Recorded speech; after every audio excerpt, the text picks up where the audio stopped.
And when I say those words, there's a pulse of strength that comes in me. Goosebumps. I felt it. It's my inner motive, it's my purpose, and it's set for the rest of my life. And that is the foundation of my company. My story in a nutshell is I used to shove and hide gifts in a cabinet because I did not know how to receive love because of hidden trauma. And I went from that to founding a gifting company, inviting others to heal with me, to writing a book called The Greatest Gift, with a mission to let everyone know that they're the greatest gift to give to the world. Not what they do, not what they say or what they have, but who they are is pure being. Just you showing up is the greatest gift you can give to anyone ever. Hi, I'm Yegi. I'm an entrepreneur and success coach who wants it all. Family, luxury, career, and the freedom to do whatever I want, whenever I want. And I'll do whatever it takes to get there. I created the Yegi Project to document my journey and inspire others to do the same. My mission is to change the world by influencing and leading others to do what they love and live fulfilled lives. Hello. Welcome back to the Yegi Project. Today's honored guest is Candy Strait, who is the founder, CEO, and current owner of Flamingo Box. Yay. And I will let her let you know in her own words, what is the Flamingo Box and how did you get started? Flamingo Box Company is the gifting solution for life's messy moments. So, which we all have plenty of. We all have plenty of. And I actually created it out of a great need, because if somebody was going through a miscarriage or divorce or a loss of pet or loved one, most people didn't, and myself included, didn't know what to do, say, or give. Exactly. Yeah. You just don't. You want to help, but you just don't know how or what to say or what to even give that makes sense. Yep. And so most people don't know what to do. And so you usually end up doing nothing, but I had to do something. There were too many needs. I'm a high level empath, and I've recently learned that it's actually called a hyper empath. Okay, what is that? Yeah, it is extra. You are a bleeding heart. You absorb everybody's emotions. And if somebody they just lost a loved one or a pet, you absorb the emotion. I think I'm that You're a hyper empath. Yes. I fully feel everybody's everything when they're around me. Mm-hmm. And so, yes, exactly. Me being a hyper empath, there was this motivation to have to resolve and meet this need for somebody that was going through a messy moment. And so that's kind of where the idea to create something that was mainstream. If I was struggling with the ability to give gifts in those situations, I wanted to be able to offer that solution for other people as well. So, yeah, that's a little bit about Flamingo Box. Yeah. Awesome. Now, before Flamingo Box, well, take us back. Who are you? Oh my gosh, who am I? After high school? Okay, let's go back after high school. What were your interests? What are some things you've dabbled in and that made you who you are today? Yeah. So I am born and raised SoCal. SoCal girly. Yes, I thrive under 72% or 72-degree weather. Like, I need perfect weather to live my best life. I mean, weather makes a difference in energy, you know? Yeah. Right. It's so true. Yeah, but so I grew up in Orange County and went to Cypress High School, was very active in ASB, was class president several years. You had that leader personality from the start when you look back, right? Yep, and I just loved bringing people together. I loved organizing things and events. And I was in every sport. I did basketball, softball, I did golf for a little bit, was not good at golf. Girl, I was not good at golf. But yeah, I just am somebody that likes to explore. I like to have a challenge. I love people. People are my favorite. And so that naturally led to, I started Cypress College because I wanted to be as budget friendly going to a university. So I went there. Yeah, I went there for a bit and was really able to fine tune what I wanted to major in. At first it was communications, and then I transitioned into sociology because I love social patterns. I love groups of people and communities. And I was actually planning on getting my doctorate from the University of Southern California. So I transferred to USC and majored in sociology. I was offered a job to work for the campus ministry for our church in Camarillo. So to grow and build the campus ministry out there. And so I really like the idea of helping young students figure out what they wanted to be when they grow up and understand their faith and develop more of an understanding with their role in the world and kind of where they fit into God's bigger picture. Yeah, because there is a need for that. A lot of times we're sold the American dream and we want to work hard, we want to accomplish, we want to grow. We focus on that growth mentality with success, but we're missing that piece of finding community, finding purpose, just to be happy with even nothing, right? Yeah. So I think that's a big piece that more and more people in today's world are, or at least the American culture, we're focusing on to try to find, okay, how do I find like peace and happiness? Yeah. And it may be different, like beliefs, religions, like faiths, you know, but everybody, I really think, needs that community, that support, that like something to give them that peace and support besides the success and, you know, the materialistic things that are like our American culture that we want to accomplish and have. Yeah, I love that. I love that so much. So that's like big purpose on its own for you to take that job. I love it. Yeah, so that's exactly what I did in the process of growing the campus ministry. I met my, at the time, boyfriend, now husband, Tony Strait. Shout out to my boo. Hi, Beth. 18 years together. And, but I met him in... I'm sidetracking from that. So 18 years together. Yeah. What's your secret? How do you keep a happy marriage going? God and being brutally honest. It's so fun. We know each other so well. We've been through so much of life. And so I'm trying to like, okay, how do I say this? So when I'm mad, I think of running people over with my car. Your husband's the first one. Yeah. And so now, but I need a break. I just need a, like, I'm like, oh, our 6,000 pound Tesla would be really nice to utilize right now.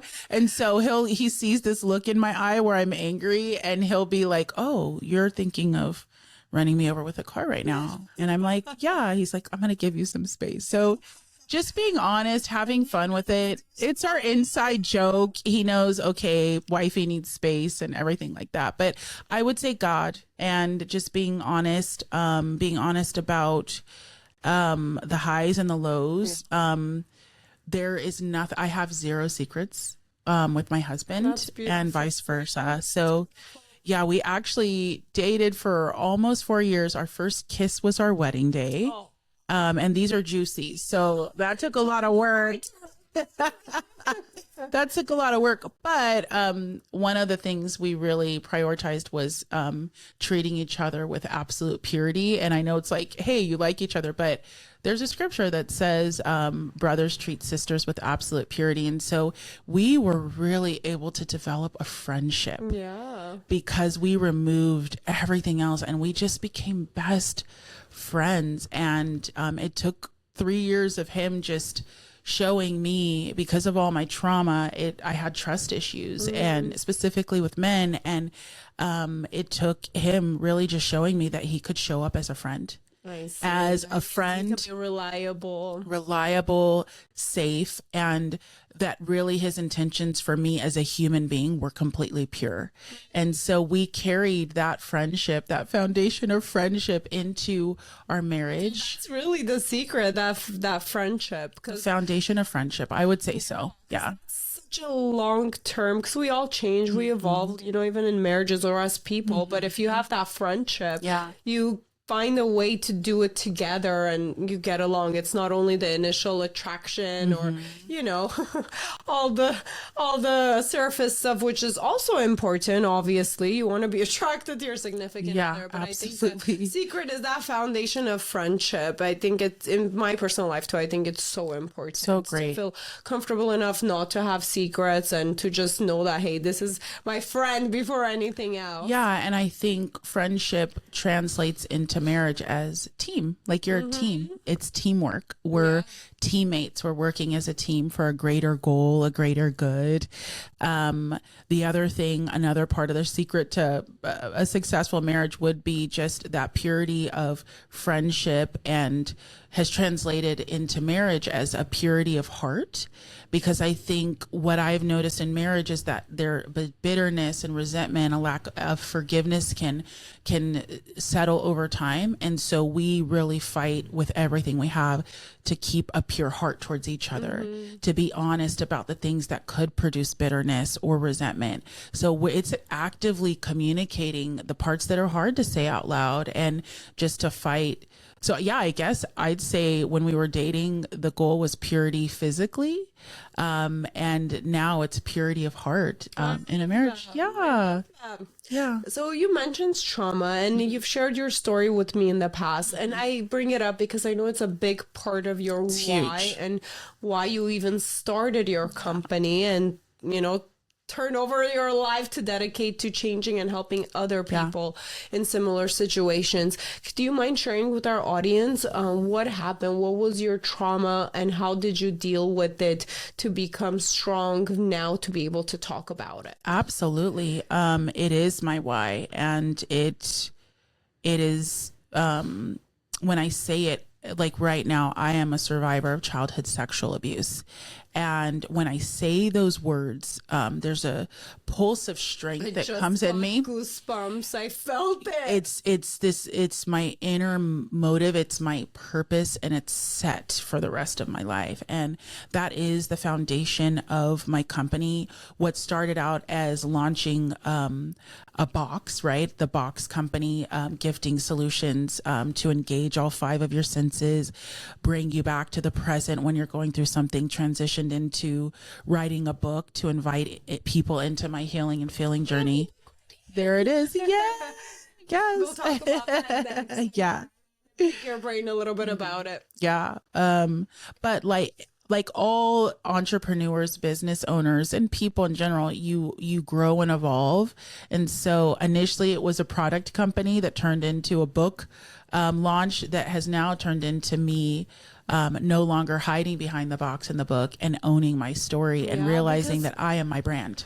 You are, and it's just something like that. When we go through trauma, any sort of trauma, it could be so hard to even talk about publicly because you don't know how people are going to receive it, how they're going to look at you. Is your life going to change? You know, it's hard, and not enough people are doing it. So it takes a really strong healing person to be able to do that and take other people along with them on that healing journey. And just in general, I know trauma we always have to work on it, right? Yeah. We just always have to continue healing or keep up with it, just like our mental health, our physical bodies. We can't just be like, okay, I'm this way and it's always going to be great. We have to do continuous work. And I think that's what's so beautiful about you. And as you evolve and you keep focusing on how you could do more and how you could be more true to yourself, it's just so beautiful. And I give you so much credit for sharing that with the world. I don't think enough people do it. And more strong people like you are needed in order for other people to speak up. Thank you. So thank you for that. Thank you for giving other people strengths to get the go ahead that it's okay to talk about what has happened to us and it's not our fault. Yeah. You know, life happens. We just have to deal with it and move forward. Yeah. I love that. Can you tell us what was the hardest part to even admit that publicly and fully be vulnerable and say, this happened to me and I'm going to do something about it to make sure it doesn't happen to other people or if it did happen, because it does happen, I'm going to do my part to help people heal.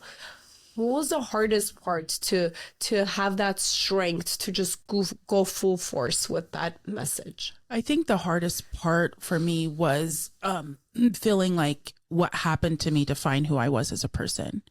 I have since detached the two. So I just learned that guilt is when you feel bad about something you've done bad. But shame is feeling like you are a bad person because of something bad that happened, whether to you or something you've done to someone else. And so that overcoming, deconstructing that what happened to me as a child has nothing to do with who I am, my value and my worth. Also publicly wanting to just honor, like, when you're dealing with childhood trauma, it's intertwined with other people's stories.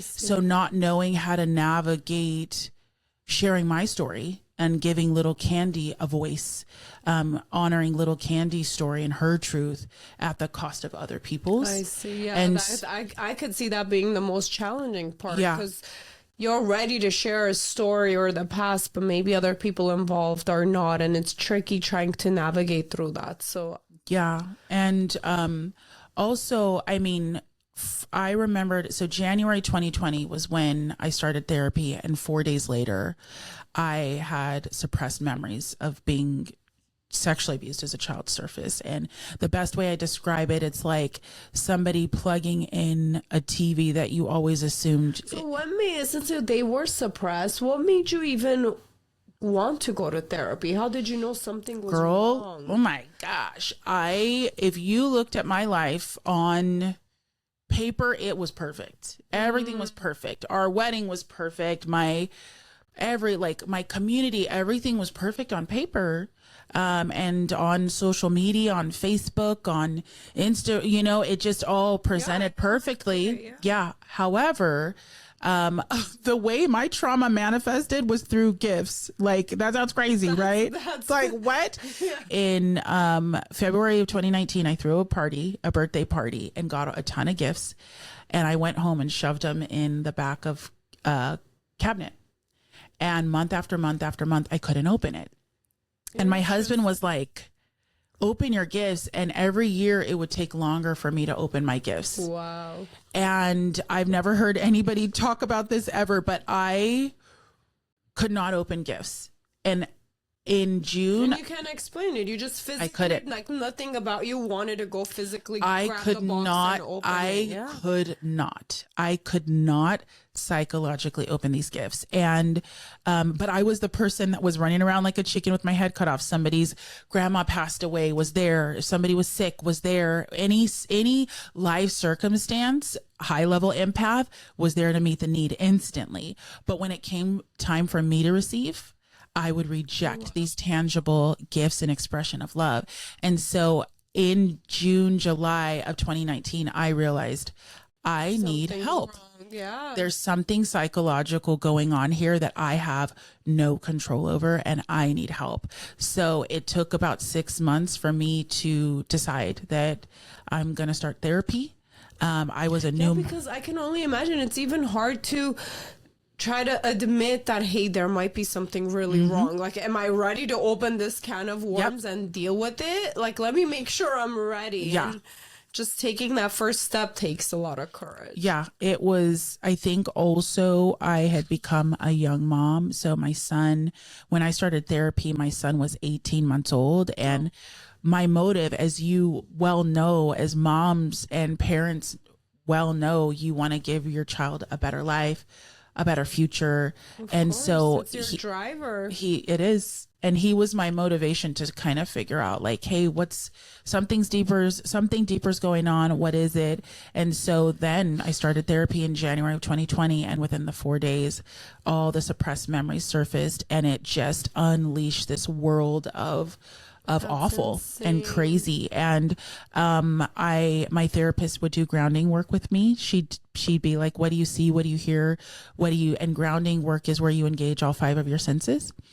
And it helps you. Really puts you in the present. It brings you to the present. get out of your head about the past. Out of the flashbacks into the present with a very clear vision for the future.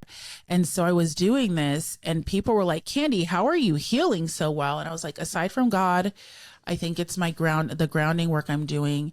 But my other motivation became, as I was sharing my story, almost everybody had been through something very similar or knew somebody that had gone through something similar. And I was gutted and heartbroken.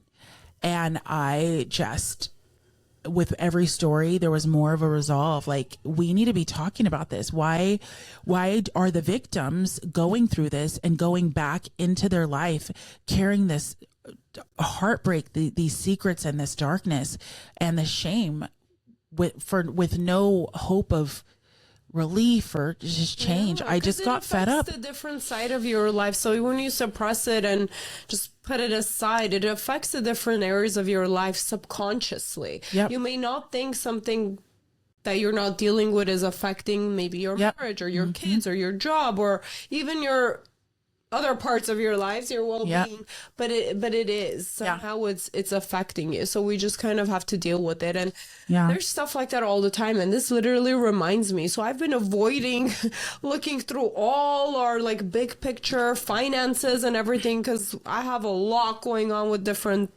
businesses and different projects I'm working on. And for a long time, I've been so busy. I'm like, am I avoiding really sitting down and seeing how everything's doing? Yeah. Right. And it's like, okay, if I avoid it, eventually it's going to catch up to me. But if I That's just a great point. face it and sit down and, do all my numbers, look at all the different projects, maybe get rid of the stuff that are not working, it might look better. Then half the time when we actually sit down and address it, it's not as bad as it is in our heads, right? We think it's going to be a worse process than it actually is. And I think that's what we do. And I'm so happy you're talking about it, because it could be trauma, it could be finances, it could be relationship issues, whatever we're avoiding because of pain. I think we just need to have the courage and have the encouragement from other people like you to, okay, I need to deal with this. Like, love it. It's better to deal with it now and do the work, get out of it, than have to pay the price or suffer through it for the rest of my life. Yeah. I love what you're saying. Yeah. Yeah. And it's, I'm so happy you brought it up and you're actually sharing your story, because it helps other people want to speak up and do the work. Even if they're not ready to talk about it publicly, at least they'll be like, okay, maybe something's off. Maybe I need to do the work and get the help I need. Yeah. And I think that's such a great point. Like, I don't care how anyone heals as long as they're healing. Yeah. I mean, it could be publicly. My motive to share my story just recently transitioned. My story in a nutshell is I used to shove and hide gifts in a cabinet because I did not know how to receive love because of hidden and trauma. And I went from that to founding a gifting company, inviting others to heal with me, to writing a book called The Greatest Gift, with a mission to let everyone know that they're the greatest gift to give to the world. Not what they do, not what they say or what they have, but who they are is pure being. Just you showing up is the greatest gift you can give to anyone ever. And it's been 6.5 years of me learning that and figuring that out and inspiring other people to heal and to really even embrace and explore what their gifts to give to the world are. That's like my new why and motivation as well. I love that. Okay, let's talk a little bit about the book. So what made you want to even write the book? And what is the key takeaway from somebody who can pick up and read the book today? Yeah. So why did I write the book? Because people were like, why Flamingo Box? What's a flamingo? A flamingo can endure all kinds of wind and weather on one leg for up to 4 hours. So when you give someone a flamingo box, you're giving them the strength to endure. You're helping them find their balance, and you're inviting them back to the present. Yeah. So I had to explain that in a really beautiful way. And I also wrote the book to share my healing and feeling journey. Like, I was dissociated the majority of my life because of my trauma. Had no clue I was dissociated. Most people don't. But it starts with the beginning. It's a flamingo, and I relate to a flamingo. I've always been awkwardly beautiful. I've always been like, hey, what's that girl up to? And so I just relate. I've always related inherently to a flamingo, but flamingo represents healing, balance, opulence, celebration, and new beginnings. And so I'm all about all of it. I'm all about all of those things. And so it's a flamingo by the name of Zoe. And the first page, her eyes twitching, and my eyes been twitching the past week. Just gonna like, it's been like, I'm like, oh, it's back. My twitch is back. But her eyes twitching. The whole page is completely white. She's losing feathers, and she's standing on two legs. And that was me before I started healing. I was just surviving. I didn't have any balance. I was stressed out of my mind, and my life lacked color because I was so removed from my life because of my trauma. Didn't even know. And I didn't even know. That's the mind-blowing part. You would never know my mom always knew. She knew that she was always the one, and she's in the book where I finally decide to stop and accept her wisdom and her truth into my life. That's when my life began. In the book, it's so beautiful, like color downloads on the page, and it's like, my mom loves giraffes, so she was a giraffe, and it's right. I'm like, that's beautiful. Yeah, it's right. Most people listen audio, but for those of you watching on YouTube, I can share those pages as she's talking about. It's the giraffe. It's so beautiful. It's right. Talk about it. It's this. That's beautiful. It's a great tabletop book too. Thank you. Yes, your coffee table right there. That's the one right there. Oh. Yeah. But and I at the last page, she learned how to breathe. She learned how to breathe.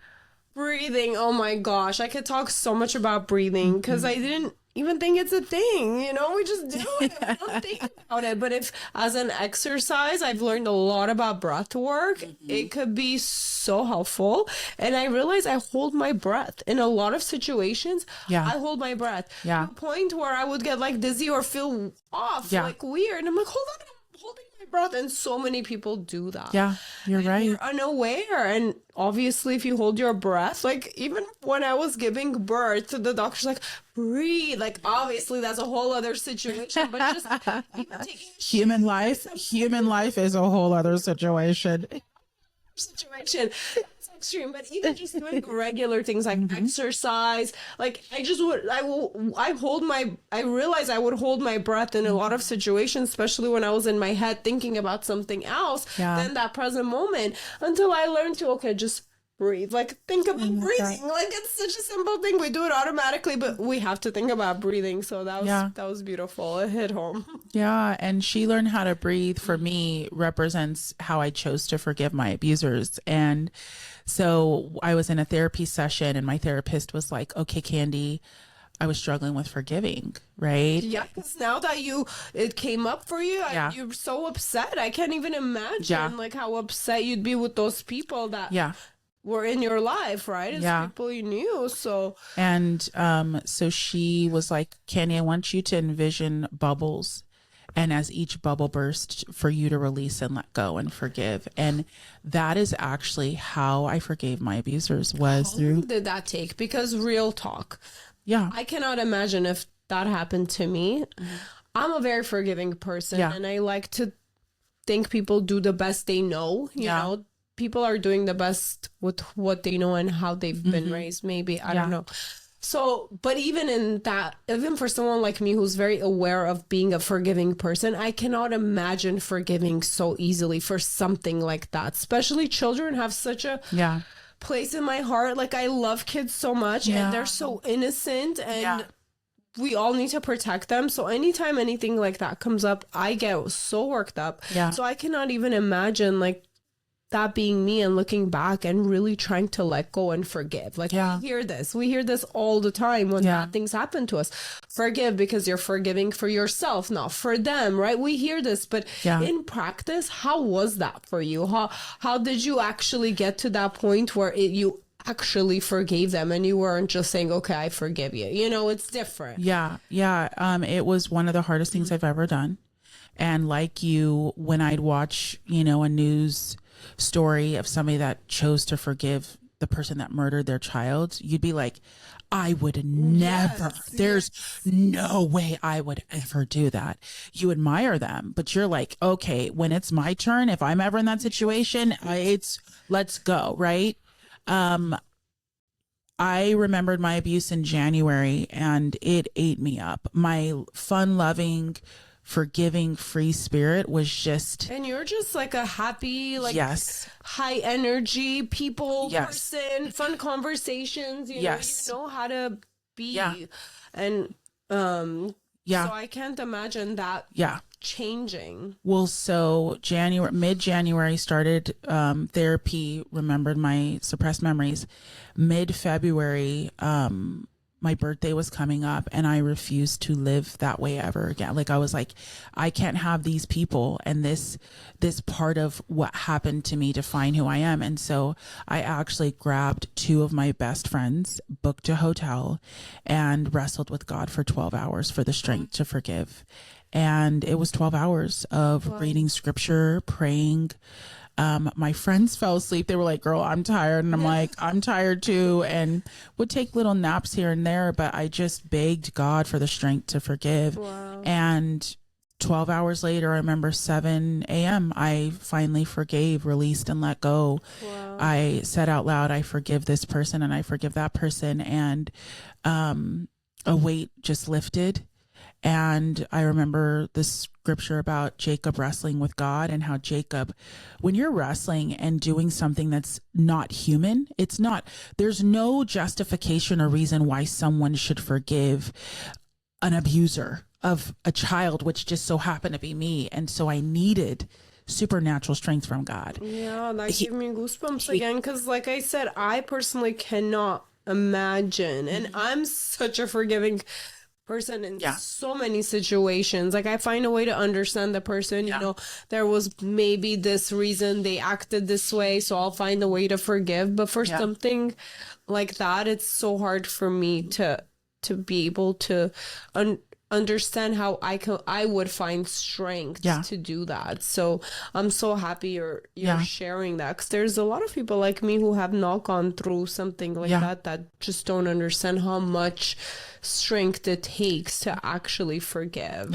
And how much people around those people we need to support. Like we need to support people in our lives and talk and share and be there for them. And like your 2 best friends, I'm so happy they were there to be there with you, because we cannot do these things alone. Like we may try, but it's so nice to have compassionate people. And I think the message I want to get across is that I want more people to be like that and be there for other people that are going through it. I love it. Yeah. Shayla and Catalina, they're my lifelong best friends and sisters. And they carried me when I had no strength. And I didn't have the strength. I think about running people over with my car, like on a daily basis, you know, but, I was only able to do that through God's strength and with professionals like that had the tools, right, to help me.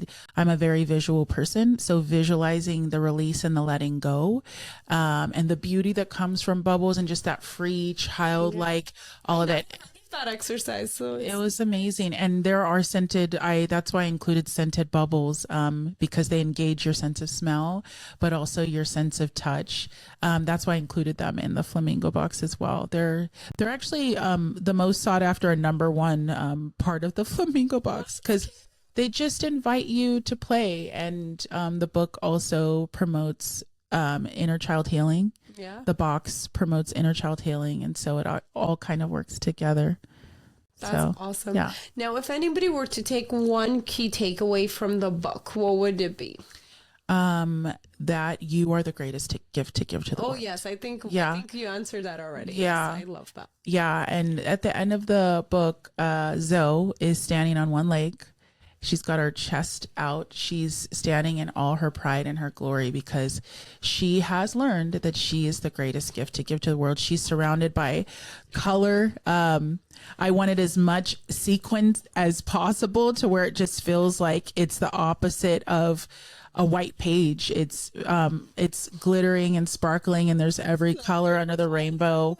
But she just is so beautiful. And through healing, the other thing I want people to take away from the book is that there is beauty that comes from trauma and tragedy.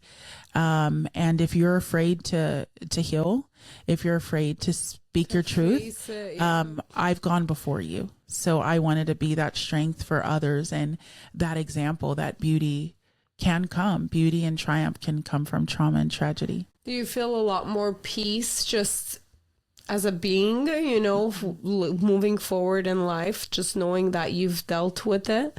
And do you feel like it's in the past now, or do you have to do work continuously or daily? Just your personal experience. I know it may be different for everybody. Yeah. I think that's a great question. I feel healed. Good. I feel like I've healed well. A lot of people want to feel well, right? Like they want the Insta reels where they're like, oh, I'm living my best life, without doing the work to acknowledge what needs to be healed or taken care of so that they can actually feel that. I lived the majority of my life with manufactured happiness. That's what I tell people. My life was very, you didn't know. I was just doing life the way I knew how to do life, but it was all manufactured. And once I figured out the source, any trauma that you have stored in your body, there's a book called The Body Keeps the Score. It's like the therapy Bible. Girl, it is, girl. But I haven't gotten to it. Girl, they call it the therapy Bible because it's the baseline for whatever has ever happened to you in your life is stored in your body, and you actively have to resolve the trauma. Otherwise, it comes out in sickness. It comes out in broken relationships. It comes out sideways. Yeah. And for me, my sideways was through gifts. Like I was able to control everything else except for these gifts that I couldn't open. And that's how it came out. Deal with that. And so I think the bulk of my healing I have healed from. There's no other sources of what could be going on that, I mean, maybe, I don't know, like who knows, but the bulk. That's also the beauty of life, right? If it is perfect. But I heard it on some podcast recently and God, I wish I could quote who said it, but the story is there's a man who dies, goes to heaven, and his heaven is every day he's in Vegas, he goes gambling. Oh my gosh. He wins. He has, you know, every day? Every day on paper. This is his heaven. On paper, he has the best life that he imagined. So he has the popularity, the fame, the fancy things, you know, all the stuff. And the settings in Vegas, and he wins the jackpot every day. So after a week of that, great, partying it up, all happy, or 2 weeks of that, he says, call the angels. Like, where are my angels? Like, what's going on? And he literally says, what? I don't like this. Why am I? I don't like my situation with this. Why am I in this heaven? Or why do I keep winning? It's not exciting anymore. And he's like, call the, authorities. And then the guy, his angel, whatever, comes and says, who said you're in heaven? You're actually in hell. Oh. Right? Oh. So ooh, plot twist. And that literally hit me different. And it reminded me, like I've always said that, if life was perfect and if we had exactly everything that we envisioned, like for this guy, that was his perfect life, having all the things and having all the money and luxurious whatever life. So if we had all the things in our lives that we ever wanted right now, today and every day, with no problems, nothing to worry about, no problems to solve, not to grow, would we be happy? Great and honestly, we would not. Like as humans, we need as humans, we need the growth. As women, as humans, we need something to work towards and a purpose. That's just how we're built. I don't know why, but we all know like this is a common denominator of people that are successful and happy. Yeah. We need the growth. We need the satisfaction. We need the problems to get better at life and at things. And it just keeps that fire burning in us. I agree. So now anytime I see like a problem in my life, that's how I look at it. I was like, That's great. not here, I wouldn't grow and I wouldn't be as satisfied after I solve it. I love that. So yeah, That's so great. Thank you. Yeah. perfect. Yeah. That's so boring. It's So boring. wake up and you know exactly what to expect and everything's perfect. Yeah. Would you want that? On vacations, like that's where I just kind of pretend and forget that like all problems exist, but that's usually like max 7 days. Yeah, but imagine doing that Yeah. same thing. Imagine No, I the know. most luxurious vacation right now. Yeah. And imagine doing that forever. Oh my gosh. Would you be bored? No. You're only like, Ask me in 10 years when that's been every day. No. you know, it's just a conversation to have. That's but a in great reality, point. I think at some point, every single person would get bored. Like when I ask my husband that question, he says, no, like that's what I want. Just chill, relax, you know, if that's his like heaven, right? But to be quite honest, I really think like every single person on this planet would be unhappy if everything they ever wanted was given to them, handed to them. And that's also why so many successful descendants of very successful, wealthy people that have been given all this fortune, they end up either losing it or they have other issues. So it's a thing. I really, there's proof to show that it really is a thing. If we don't have anything to work for, have any problems to could solve, see that. we're gonna be unhappy. Yeah, I think, well, I mean, you asked like, do you feel at peace, right? Like with all your healing, do you feel like you're there, like you've arrived, or that's kind of what I took from your question. Now that I know what peace feels like, I will do anything to protect that peace. Keep it. So that's kind of what healing has become for me. Like after thinking and meditating on your amazing analogy and example, and also like, okay, let me ask that question to myself right now. I will not let anyone steal my peace because for so long I didn't have it because it was taken from me. And now so I know, powerful. yes, I know what to do to protect my peace. I know when I'm in a toxic dynamic with a person, I know what to do. I know when I need to have hard conversations with relationships that I want to continue to build with. Like I will do anything to protect my peace, set the boundaries that I need to, speak my truth, stand my ground, be willing to, so that's what healing and heal well looks like to me now. That. I love that so much. Now, a fun question for you since we brought up, like, Fun. I'm so here for fun. so if you did have the endless funds and resources, I love this question. That's great. Yeah. So what would you do today? What would you do different today if you had the endless resources and funds with your life, with your kids, with your business? Oh my gosh. I just got very emotional with that question. It's a very great question because I think it invites you to envision a future that is different than now. Yeah. And I live for that, right? Like that's a part of what healing is. I want to create a center called the Heal Well Center for Hope for survivors of any type of abuse. That's beautiful. I want it to be circular because I want everyone to feel seen and to feel included. But I really want to provide and create a safe space for people that have suffered from any type of abuse to feel seen, to feel heard, valued, to have all the resources that they need. They can go to that's safe, like you said. Yeah, and there would be a pool in the middle with like flamingo floaties, like endless flamingo floaties, because that really represents so much of my healing.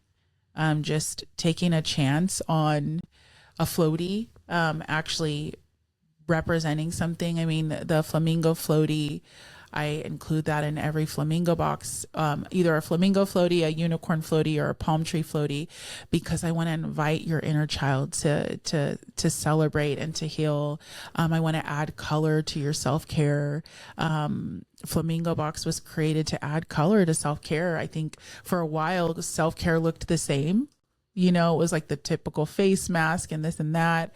But the floaty, it just invites you to play. It invites you to celebrate, to explore, to rest. And so, yeah, in the center, there would be flamingo floaties everywhere. I love that. Yeah. I love that. And how about your day-to-day? What would you be doing on your day-to-day? Oh, my gosh. Don't get me started on, oh, gosh. Okay. I'd wake up in the morning and eat the Albanese 12 flavored gummy bears. You know about my gummy bear? Oh gosh, I love gummy bears. I'd wake up to Adele singing to me every day. I'm obsessed with Adele. Hey, you have endless funds, endless resources. Oh my gosh, girl. Oh, she's gonna be there in person. Adele. My husband would be there with me, and we would just be celebrating our victory and triumph. Endless bubble machines. I love bubbles. Bubbles just bring the inner child in all of us. I love, gosh, there's a restaurant, called, Cafe Nouveau in Ventura. They have the best, breakfast food. Okay. So I would probably have my breakfast from the there. Chef come work at in your girl, house yeah, from you're there. giving me. Oh my gosh, you're just woo. So gummy bears, Cafe Nouveau, In-N-Out. Oh my gosh, I love In-N-Out.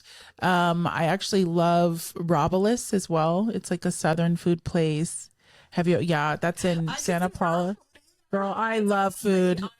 I love food, but I also, girl, recently I just went to Hurricane Harbor, and that lazy river is giving me life. I woke up and I missed Hurricane Harbor. We went and I woke up. I was like, gone this season. girl, we have to go. Like, I was like, I want to go float on the lazy river.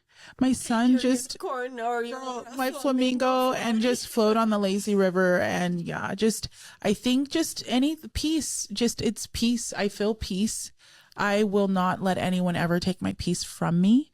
And I think that's the most beautiful thing. Yeah. You know, you can lose everything, but who you become and your inner peace, nobody can ever take away from you. And I think if we can achieve that, you're already winning at life, right? Yeah. I think a lot of people need to get there. And once you do, then anything else can, it's just extra. Yeah, extra. My son, when it's quiet in our home and it's just peaceful, I ask my family, I go, hey, do you guys hear that? I go, what is that? And they're like, that's peace, Mama. Oh my gosh, girl. My house is still never quiet. I have well, yeah, you got 4. What peace looks like.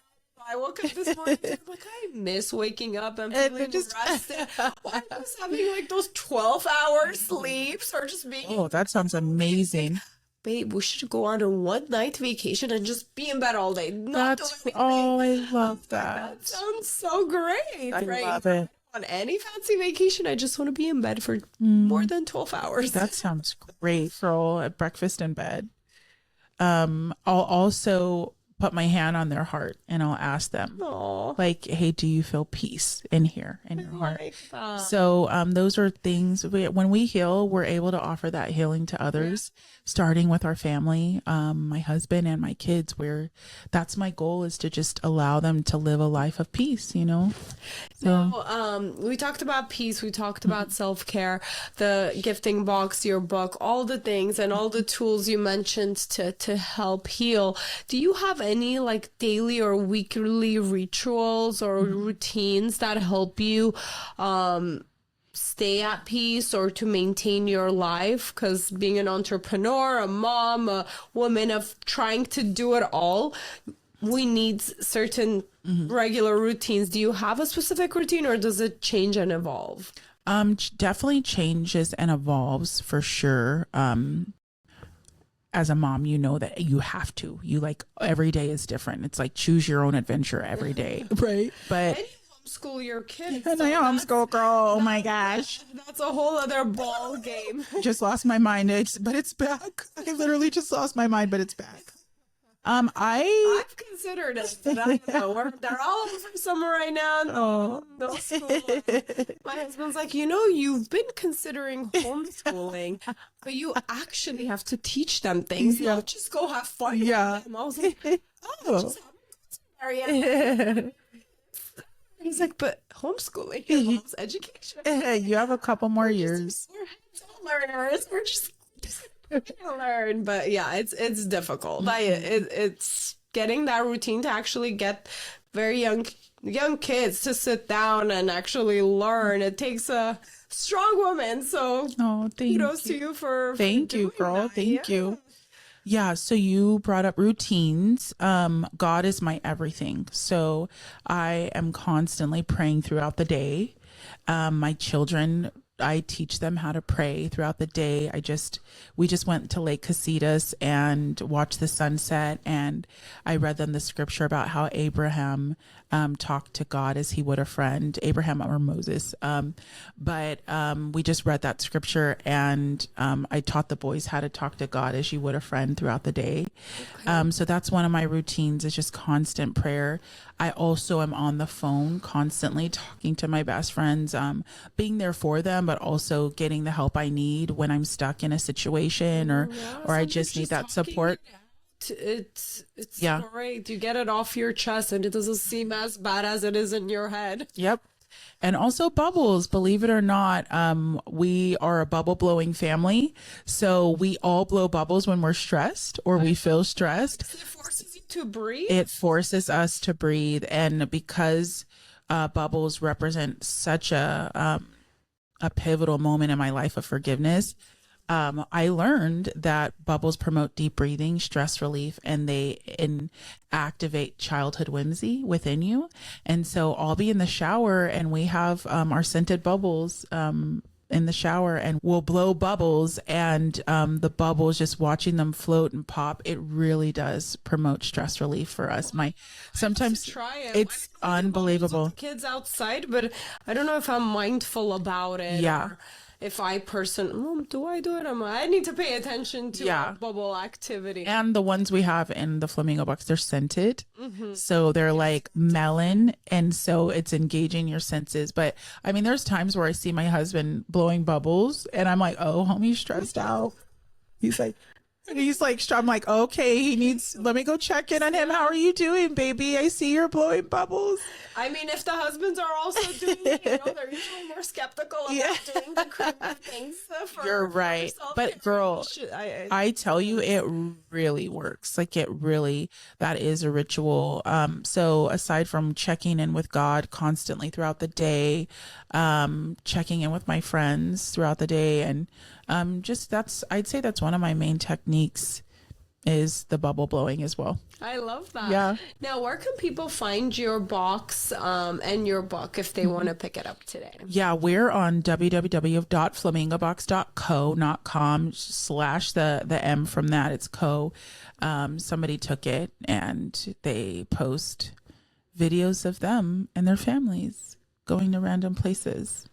So anyways, .com. I know. I'm just talking about how I wish that I could have the calm. Anyways, whenever you have endless resources, hey, enough to buy that. I would love the M. I would love the M if you're listening. Just kidding. But yeah, we're on flamingobox.co, and we are on Insta, TikTok, LinkedIn, Facebook. Yeah, absolutely. But what's really great is finally getting in touch with my why, and my why is you. My why is anyone that has suffered any type of abuse that feels like they still need to carry that shame. And that darkness and the fear inside. I'm not somebody that likes to put myself out there. I've told you before, but I used to be a wedding photographer, so I was always behind the lens. I'm very comfortable capturing other people's moments. And so for me, this is uncomfortable. This is outside of my comfort zone, but you are surprisingly natural at the whole thing, the communication. Thank you.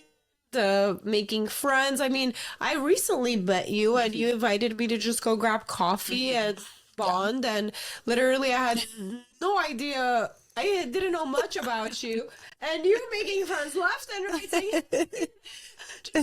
You're just so natural at that, and I think that's a gift. Maybe you take it for granted, or maybe you think, hey, I'm just like that, but that's a gift. Not many people are like that. Not many people can just be in a new environment, talk to strangers, make people feel great about themselves. That really is your gift, and I think you need to double down on that and give yourself credit for that. You're natural. Thank you. Connecting people, talking to people, making people feel good, and we need more of you in the world. You know, everybody likes to feel seen, heard, complimented. So thank you for being that person. I love you, and we bonded like from the moment we met, and so I just feel like you are your brand. You are Yegi Beauty. You are so beautiful. And you have such a beautiful heart, and your purpose and your project, the Yegi Project, is so inspiring as well. But yeah, my why is I can't listen to another person say me too, that something happened to them, and go back into hiding, carrying that shame with them for the rest of their life. If they need someone to be courageous first, choose me, pick me. I'll stand in between the gap so that they can get the healing they need, the care, the support, the love. If you know anybody that might be or might have been, spread the word and give them a Flamingo Box, get the conversation going. It's sometimes awkward to that too, because I like, if I have a friend that I know has gone through something, I don't know if they're ready for that step, but I think just giving them a gift box to open up the conversation to is a great way to be like, hey, I'm here to support you, and here's a little comfort in a box. Yeah, absolutely. I love that. So my long-term vision, you said, what would an ideal day, endless resources. I really want to start a huge movement. I know that there's a hashtag, but called No More. So, I think where Me Too fell flat was there was no resolve and there was no fed upness.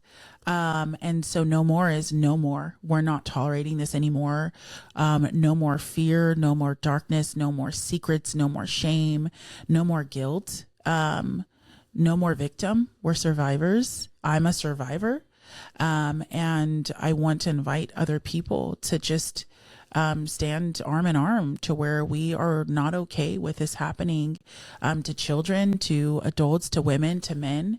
Everybody in one way or another has either suffered abuse or knows someone that has. I have yet to talk to someone that either hasn't experienced it or doesn't know someone that has. So I think we need to shine a light on this and talk about it. We need to normalize this. And I'm willing to use my life at the forefront and my story and my courage and my middle name, which means star, to shine a light in this darkness, to go before others so that we can find a solution for it. I love it. That's beautiful and very well put. Thank you. Now, my last question to you. Okay. Close. What, from your experience in life and business, what is the top 3 advice and words of encouragement you would give to our listeners? So top 3 pieces of advice or words of encouragement. Yes. You could do either or.